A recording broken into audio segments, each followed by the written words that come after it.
Güzel bir günden herkese merhaba. Bugün yine harika bir örgü modeliyle karşınızdayım. Tam bize göre, kolay örgü sevenler kulübüne göre hem kolay hem de çok şık hem de çok çabuk yürüyor.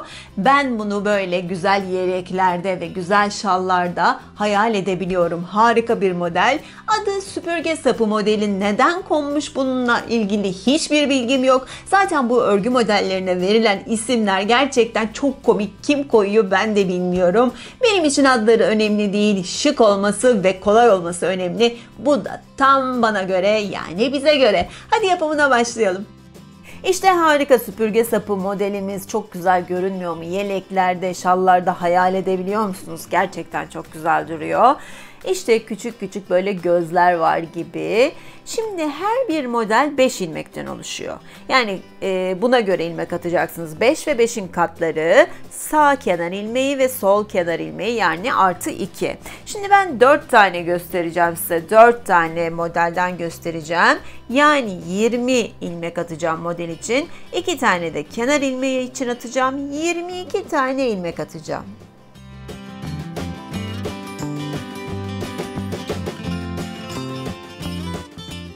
...22 ilmek attım. Şimdi şurada da gördüğünüz gibi düz örgü öreceğim. İlk sırayı şöyle düz örgü olarak örelim.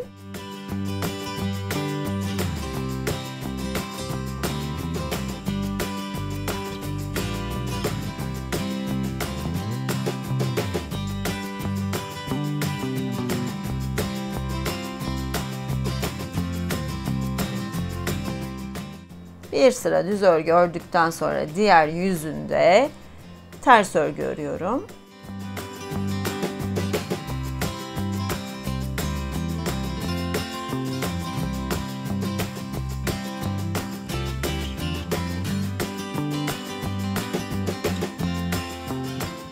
Şöyle 3. sırayı da düz örgü örüyorum.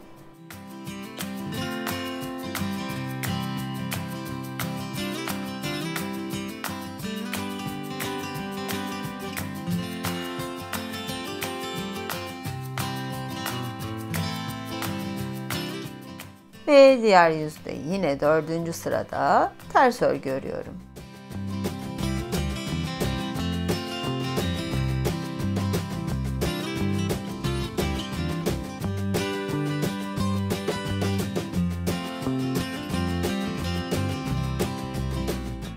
İşte gördüğünüz gibi önden V'leri sayarsanız, arkadan tersleri de sayarsanız 4 sıra oldu. Şimdi modeli yapmaya geldi sıra. Kenar ilmeğini örmeden alıyorum.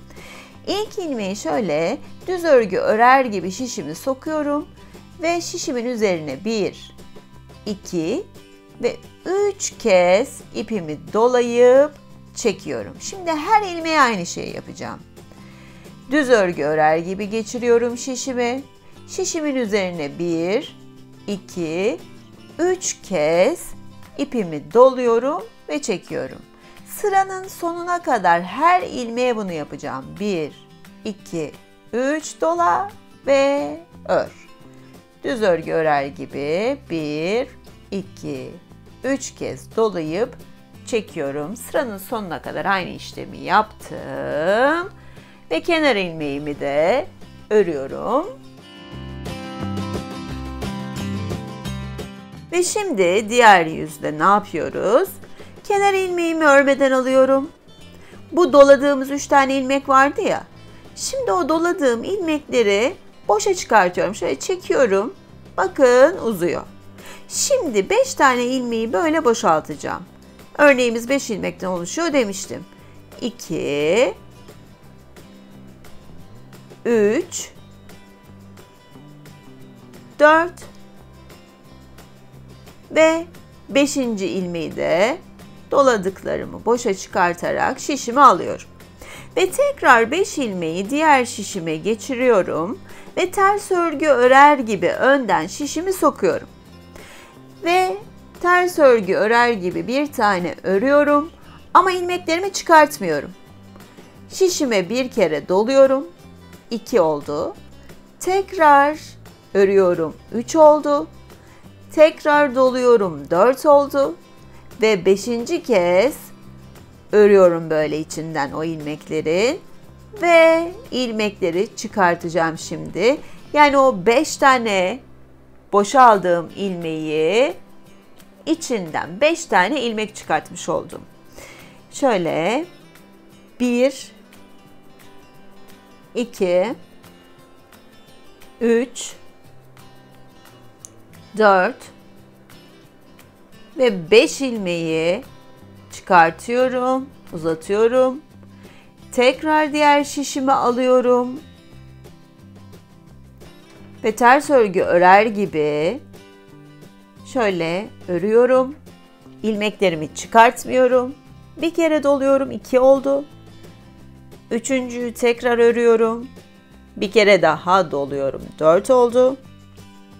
Ve içinden geçiriyorum, 5. Böylece 5 ilmekten hepsini bir topladığım için tekrar 5 ilmek çıkartıyorum. İlmek sayım değişmiyor ama o burgu ve o güzel delikler sağlanmış oluyor. Modelimizi yapmak bu kadar kolay. Doladıklarımızı böyle uzatıyoruz. 5 tane ilmeği alıyorum. Ve tekrar diğer şişime takıp ters örgü örer gibi önden bir tane örüyorum. Doluyorum. Örüyorum. Doluyorum. Toplamda o 5 ilmeğin içinden 5 tane ilmek çıkartmış oluyorum. İşte bakın model oluştu ve şimdi tekrar başa dönüyoruz. Yani o 4 tane sıra düz örgü yapıyoruz. Hepsini sıra sonuna kadar düz örgü olarak örüyorum.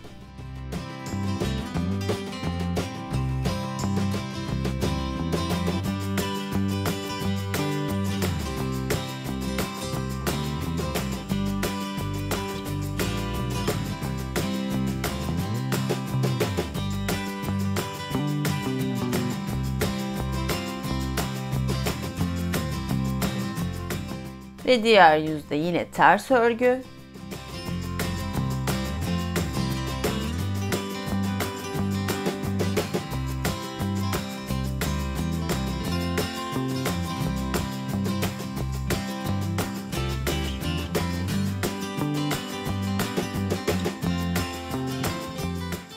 Ve yine düz örgü.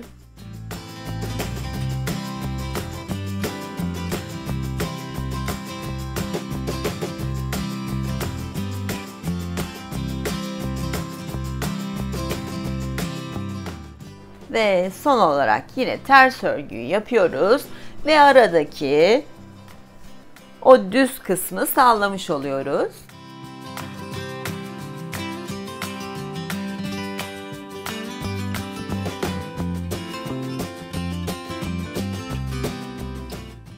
Ve işte modelimiz oluştu gördüğünüz gibi. Ve tekrar yine modeli yapmaya başlayacağız. Böyle istediğimiz kadar modelimizi sonuna kadar yapabiliriz. İşte gördüğünüz gibi süpürge sapı modelini yapmak bu kadar kolay. Umarım beğenmişsinizdir. Yorumlarınızı sabırsızlıkla bekliyorum. Sizinle de bu videoda ilk kez tanıştık ve karşılaştıysak bundan sonra yapacaklarımdan haberdar olabilmek için kanalıma abone olmayı sakın unutmayın. Abone olurken abone ol butonunun yanında bir de böyle zil butonu var, zil şeklinde. İşte onu da tıklarsanız eğer ben yeni bir şey paylaştığımda hemen size haber gelecek. Bunu da hatırlatmış olayım. Yine güzel değişik projelerde görüşmek üzere. Şimdilik hoşça kalın.